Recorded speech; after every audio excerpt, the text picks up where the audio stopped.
Melissa, your mother had an abortion during her pregnancy with you, and you survived it. When I was 14, I found out the truth about my life. That's when my survival came to light. When I first found out, I was devastated. And that night I struggled with anger for the first time. I was born in August of 1977 in Sioux City, Iowa. And what I know about my birth is that I wasn't intended to be born alive. My mother, who was a college student at the time, was 19. She wasn't married to my father. She was almost 8 months pregnant with me, from what we can gather. She went into the hospital and had a saline infusion for an abortion done.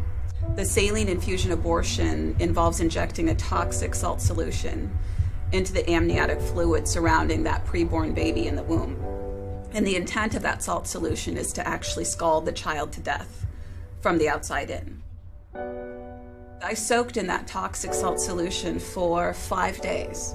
My mother went back to the hospital, had her premature labor induced with me, and that was the day my mother was meant to give birth to a dead child. The medical professionals initially believed that the abortion had succeeded in ending my life.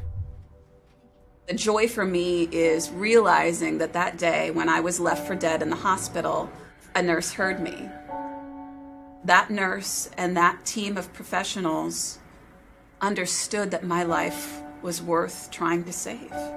After I survived that failed abortion, my biological parents made an adoption plan for me. And I'm really blessed because my adoptive parents met me while I was still being cared for in the neonatal intensive care unit. And my parents tell the story of how the first time they laid eyes on me lying in the incubator, they fell in love with me. And, you know, I always joke, I know I wasn't a pretty baby. I know that about myself. But my parents saw the inherent beauty that existed in me. I want everybody to see that. If we look behind words, if we look behind numbers, this is what abortion looks like. This is what tens of millions of other children would look like in one way, shape, or form, if only they were given the opportunity to live. It's not just a word. It's not a statistic. It's not just a choice, just a right. It's a human being.